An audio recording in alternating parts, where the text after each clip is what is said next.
Welcome back, friends and colleagues, to another GB Studio tutorial video. In this one, we're going to be discussing sprites. So in this one, we're going to be discussing sprites versus actors, how to make sprite sheets, how to construct sprites using Spritesheets in the Sprite Editor, all of the events that connect to sprites, and then also common problems that I've seen with people making sprites and then the bugs that come up that I know how to fix.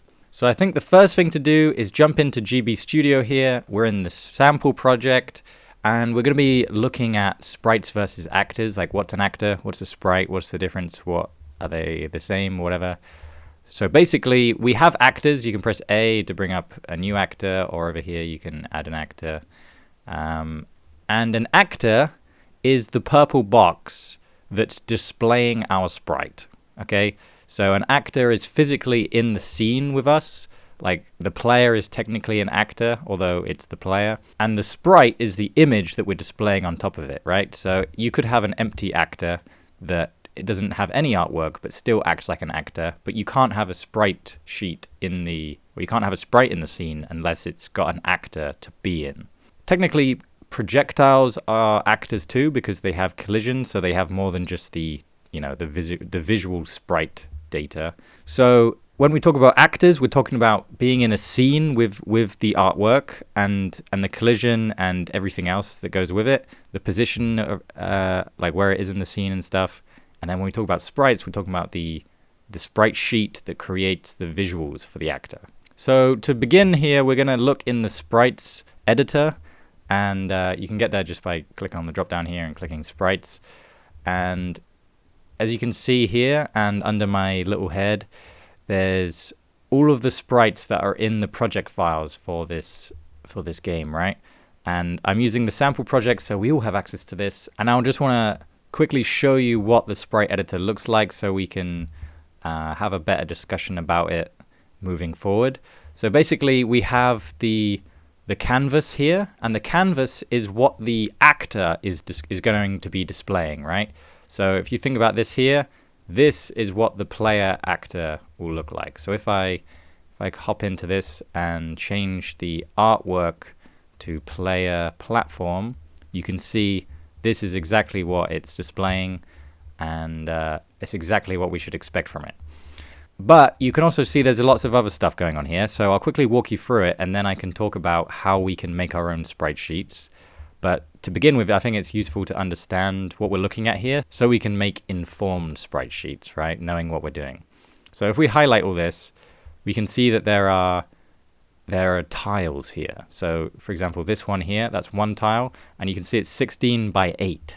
And that might seem a bit weird, but I think there's also a setting to use 8 by 8, but this is how it's done it since GB Studio 1, so I would keep thinking of it like this. And it's using 4 different sprite tiles here. So these sprite tiles are from the sprite sheet, right?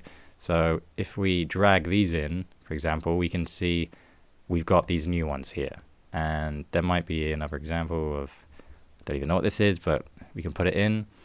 And we can edit our sprite and whatnot by dragging the artwork from the sprite sheet below. And if we don't have enough space, at the top right, we can increase the canvas size, and that gives us more space to work. We can also change the origin point of the canvas. So for example, let's move it up here. And this will mean that the point at which the actor thinks is the center, or the bottom even, is different. So this is new to GB Studio 4, and it means that we can put the actor in the center of our sprite sheet, for example, like this, and it means we can have stuff visually happening beneath our player. So if you needed, for example, UI icons to follow the player around, you might want to put them down here. And so changing the origin point of your player, of the canvas, is how you do it. So I'm going to put this back to how it was. And here we also see we've got the collision bounding box, and I'll talk about this later when we talk about the events, because we can change it with events, but this is basically where we can change the hitbox of our player. And if you don't know what that means that when we collide with the walls and even some actors, this is how gets calculated, right? So you can imagine if the hitbox is like this, then our player will half go into the wall. And if the hitbox is like this, then the wall will physically be separated from us. And arguably, depending on your game, you might want that. But just better safe than sorry, keep it as tight to your player as you can, right? Here as well, we have the animation type. And this is basically how we want the engine to think about our sprite. So, for example, fixed direction just means static. Like there's no animations, there's nothing to worry about. Imagine it's just a sign on a wall, right?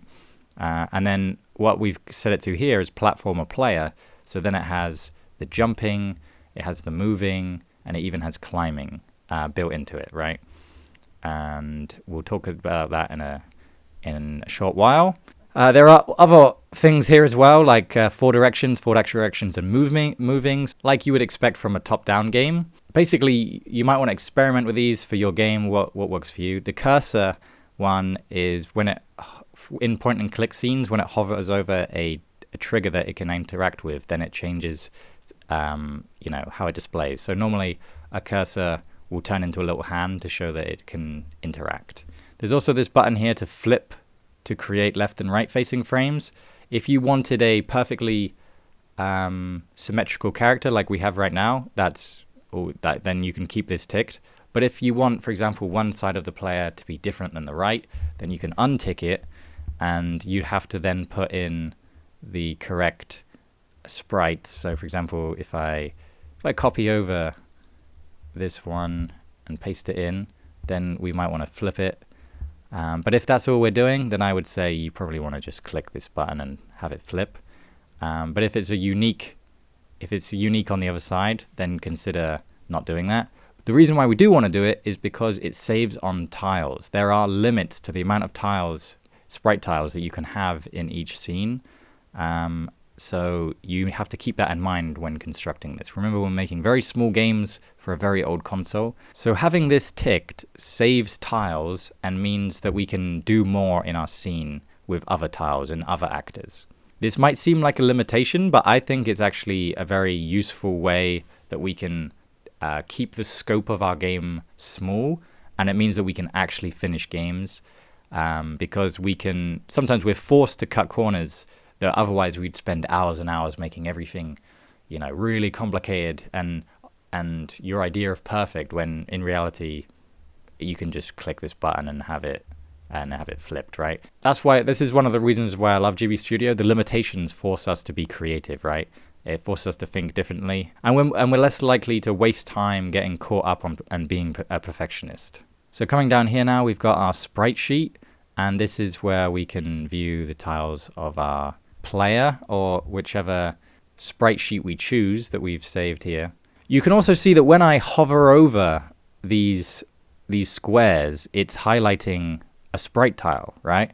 So when we construct our sprite sheet, we need to be thinking about the grid here that it's kind of highlighting in order to not waste tiles. Because imagine we had this player, 4 tiles to the left, then it would be using 3 tiles along here rather than the 2 that it's inside of right now. So there are ways to save sprite tiles to make sure you're not going over the limit unnecessarily, right? So there is a mix between it being a limitation and you having to understand how the Game Boy works and work with it rather than against it. And also looking at this, we can imagine that these are the frames of our animation, right? So if we go to moving right at the bottom left, then we have these movement frames of the character running or walking.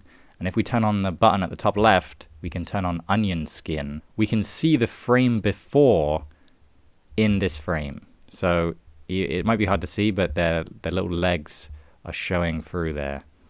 And you can see here as well, their hands are showing. So it helps you to construct your animations if you've, engineered them to be inside the grid, but not necessarily, they don't necessarily have to be placed on the grid when they go into the canvas. In these settings at the top here as well, you can turn off the grid to better see our character. We can also turn on the black background so we can see what our character looks like if the background has a dark background, which might be useful if you're making a game with predominantly dark colors and you want to make sure that the character doesn't get hidden when they walk through certain areas. And then at the very bottom here on the left, like I've been clicking around in already, we have animation states. So if I was to add a new one here, it says new state, and we can check which one it is, and we could put it to anything, put it as platform or player, and it automatically creates all the necessary animations down here, but they are currently empty along our frame list here. So we would have to construct it like has been done before, still on the grid, and we can make the character again. The reason why we want states is because our game can then be changeable, right? So for example, if by default the player's just walking around minding their own business, and then they pick up a power-up like you might expect in Mario, you can have something display with the player to tell the person playing that, you know, something's changed, that they've got an upgrade, they wear a different outfit or something. And if we change this to upgrade, call it upgrade, then we can use the events that we'll talk about later to change to this state. We can also be really efficient here, and at the top right we can copy animation state, and I can paste it in here, paste animation state, and then for example I can go through and add these. Let's see what I can do. I think I can just copy paste every single one here. Cool, so now we have an upgraded, I actually might call it upgraded. We have an upgraded player state where they have this icon over their head. And now I'm going to go and talk about how to make one of these sprite sheets for ourselves. And the first thing to do with that is to go to the docs on the GB Studio website. And if you go to assets then sprites, then we can have all the information in one place regarding sprites. And I do feel like there might be more to say about all this, but it acts as a really good start. I think the most important thing that we start with is the image requirements. I think they have to be PNGs, but they might be able to be JPEGs. And if you've seen before, when we make images for GB Studio or the Game Boy, they're 4 colors, right? And that means that if you imagine the Game Boy screen, it has like the pea soup, right? Has very dark, has lightest, and then it has 2 colors in between. And instead, with the sprites, we replace one of those greens in the middle and use it to be transparency, right? So you can imagine in a game engine you have the alpha channel. Normally in PNGs you'd have the alpha channel. But instead of having it actually see-through, we set it to this green to tell the engine and tell the Game Boy that it should be displayed transparently. And that means that we don't get blocks around our characters. So instead, we are only using 3 colors to draw the characters with, and then the 4th color is used to be invisible, to tell it where to display transparency instead of the pixels of the sprites. So I've already gone over quite a few of this stuff, but if I talk too fast or I didn't go into enough detail, then I do recommend reading it and playing around with it yourself, obviously. And what I'm going to do is show you what it might look like in your image editor. All right, so here I am in GIMP, which is a free image editing software that I use. I'm thinking of getting a Sprite soon. Let me know if you'd want to see tutorials on that. But if we have a look, all I did was open the PNG of the player platform thing that we were looking at before. And I'm going to help us see it like the Game Boy sees it. So I'm going to turn on the grid, and I've already configured the grid to be 8x8 and use a red line so that it contrasts the green. And then we can see the sprite tiles here of what the Game Boy and GB Studio will be pulling from. And it helps us to construct our sprites in an informed way that doesn't waste tiles and is easy to manipulate inside the Sprite Editor and on the canvas. So let me make some changes to the sprite sheet so you can see how easy it is to edit the sprite sheet and have it update inside GB Studio once you've got a sprite sheet in it's quite easy to make changes. So if your player doesn't walk right, you can, you know, adjust the animations here without having to go too crazy anywhere else. Because my point is that if we needed to, we could update visually what the character looks like here to adjust the walk cycle, for example.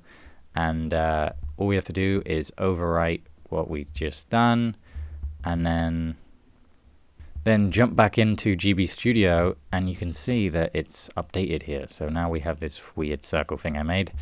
But that means that we can edit anything on this sprite sheet and overwrite this image, and it will update inside GB Studio. So you can quickly iterate what you need to do, right? And because there's so much stuff here in the sample project, I imagine that if you wanted to do something, you would have a place to start, right? So for example, where's the cursor? Here's the cursor. So there's a hover and an idle, and so it already has an example of how to use it, and you would just have to edit what you see on the sprite sheet here to make your version of it, right? Just like with the player, just like with all the other characters in the scenes. I would just recommend starting with the template stuff and editing it for what you need.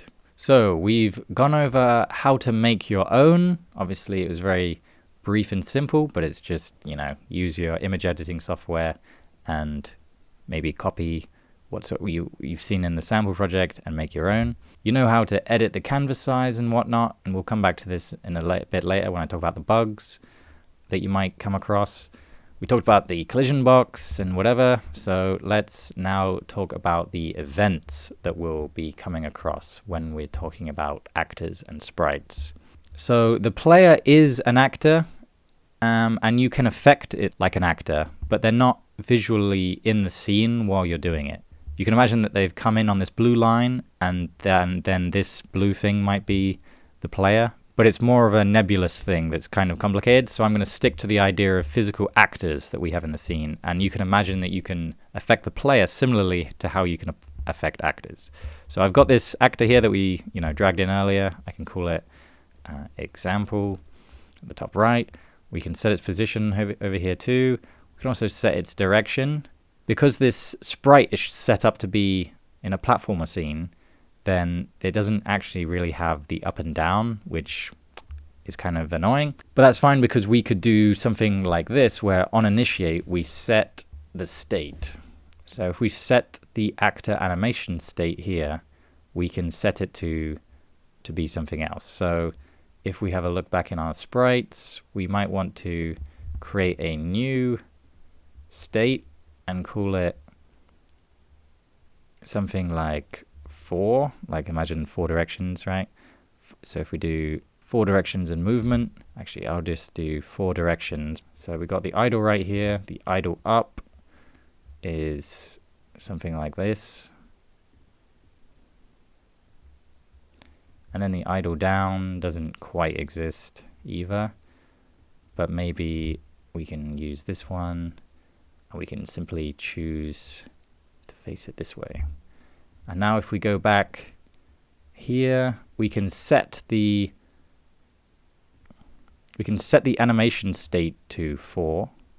And although it doesn't update right here because it's using its default one, you can imagine that it will instead be able to display facing up when the scene initiates. We can also imagine we can use events like set direction.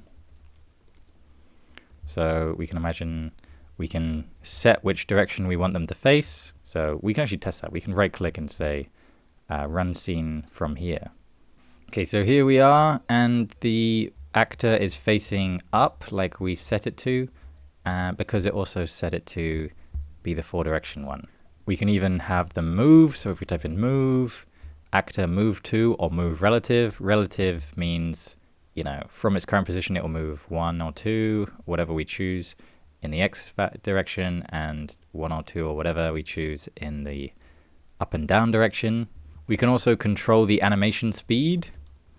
So if we imagine here, set animation speed, in the editor, I'm not sure at which speed it goes.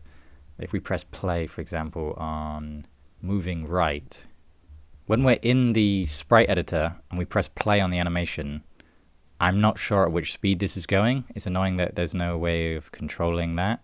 But when we go into the game world, we can use the event set animation speed to control what it's like. It says how many frames per second the animation is here. And there are some annoying jumps, like it jumps from 3.75 to 7.5 and then up to 15. And so you might have to do some testing back and forth to find an animation speed that works for you. Alternatively, you can set the animation speed to none and you can set frame. So if you needed to, have information display on your character or in the actor, not the character, but like on an actor, then you can use the actor and the sprite sheet to hold information. So you can imagine if each frame displayed the values from 0 to 10 or something, you can imagine that by setting the animation frame to 10, it would display as the number 10. And you might be able to think of interesting ways that you could use this set animation frame in your game. Another thing we can do here in the events is set the collision bounding box. And luckily, it highlights what it will look like. So if we didn't want the player to get very close to this actor, we could extend its radius like this. Or alternatively, we could shrink it back down to be able to get quite close indeed to it. And as you can see, because I've set the X and Y to 0, it's actually at the origin point of this canvas. And so you can imagine how changing the origin point might help you in certain scenarios if you needed it to. And finally, I'll talk about hiding and deactivating. So hiding means that the actor still exists in the scene, but it no longer displays the sprite. And then so the opposite of that would be to show the actor. And then we also have deactivate. So deactivate actor completely, it doesn't delete it from the scene, but it acts as if it's deleted because you can't interact with it, it's not collision, you can't see it, can't move, can't do anything. All it can do is still exist ready to be reactivated. So I think the thing is called activate actor. Bingo. And if instead you wanted the player to not be able to interact with it, then you would disable the collisions. So set actor, disable collisions, and you can also enable them with the enable collisions script. So I think I've outlined most of the stuff that you can do with actors and sprite sheets. If you want to look for more, then they'll be in the categories actor, and you can have a play around with them, see what they are, how can they help you in your game development.